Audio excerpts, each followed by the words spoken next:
صحیح ہے. اچھا خان صاحب سے ہی ایک کوشچن ذہن میں آ گیا اور وہ عمرے سے ریلیٹڈ بھی ہے کہ جب ہم نے دیکھا کہ خان صاحب جب بھی گئے ہیں مدینہ تو وہ جو ننگے پاؤں جاتے ہیں اور مدینہ کے اندر انٹر ہوتے ہیں ساکس کے ساتھ, شوز نہیں پہنتے اور وہ تعظیم کے اس کے اندر یہ غلو ہے جی دین میں.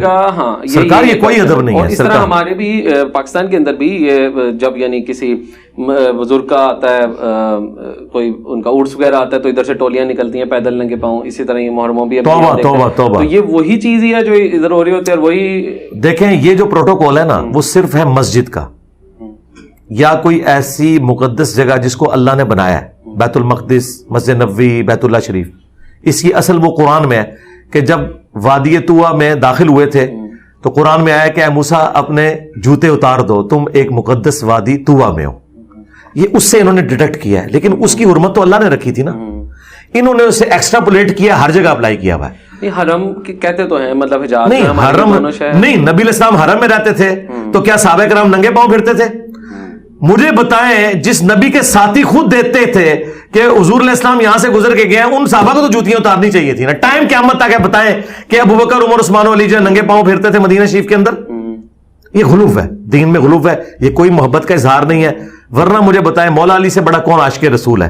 انہوں نے جھوٹ مشہور کیا کہ ویسے کرنی نے اپنے دانت توڑ دیے, اور بھائی مولا علی کے سامنے دانت ٹوٹے تھے. بخاری مسلم میں آیا کہ مولا علی نے وہ مرم کیا تھا اور سیدہ فاطمہ نے پانی اور وہ سب کچھ جلا کے وہاں رکھا, وہ خون رکا. تو نہ سیدہ فاطمہ نے اپنا وہ دانت توڑے اور نہ مولا علی نے دانت توڑے, تو ویسے کرنی نے کہاں سے توڑ دیے؟ جھوٹ ہے. اور کہتے ہیں کیلا ان کے لیے نازل ہوا. بھائی کیلے کا ذکر تو قرآن میں ہے, کیلا تو پہلے سے دنیا میں موجود ہے. کیوں یار بے عزت کرواتے ہو؟ شکر کرو کہ گوروں کو اردو نہیں آتی اور تمہیں انگریزی نہیں آتی. تو یہ سب کچھ جھوٹ ہے, یہ کوئی تعظیم نہیں ہے, یہ تعظیم کا کوئی معیار نہیں ہے. اگر یہ ہو مجھے بتائیں, یہ ڈکلیئر کر سکتے ہیں کہ ان کی تعظیم کا معیار رسول اللہ صلی اللہ علیہ وسلم کے صحابہ اور اہل بیت سے آگے بڑھ گیا ہوا ہے؟ ان کو نہیں پتا تھا؟ یہ باپا جانی ہے, وہ ایک دن ویڈیو میں انہوں نے ریکارڈ کرایا, وہ سبز رنگ کی گھاس آئی, ویسے آپ بھی گنہگار ہیں, یہ سبز قالین ہے نیچے, یہ دیکھ لیں ان کی نظر میں. تو وہ پیچھے کھڑے ہو گئے, ان کا باپا آگے آئے, وہ کہتے ہیں نہیں وہ گنبد خضرا جو ہے نا وہ سبز ہے, تو یہ گھاس تو یہ تو اللہ نے اگائی ہوئی ہے, یہ گستاخی کس نے کی ہوئی ہے؟ اور دوسرا میں باپا جانی سے عرض کروں گا کہ آپ جب گاڑی میں ٹریول کرتے ہیں تو گاڑی کے جو ٹائر ہیں وہ کالے رنگ کے ہیں اور غلاف کعبہ بھی کالے رنگ کا ہے.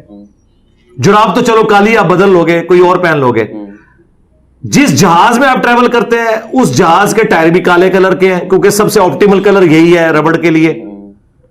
تو پھر آپ یہ گستاخی کیوں کرتے ہیں کہ غلاف کعبہ کے رنگ کا ٹائر, پھر سڑک بھی اس رنگ کی, اس پہ اس کو روندتے ہیں آپ اپنی جوتیوں کے ذریعے جو غلاف کعبہ کا رنگ ہے. تو اس طرح دنیا میں مجھے بتائیں گزارا ہو سکتا ہے؟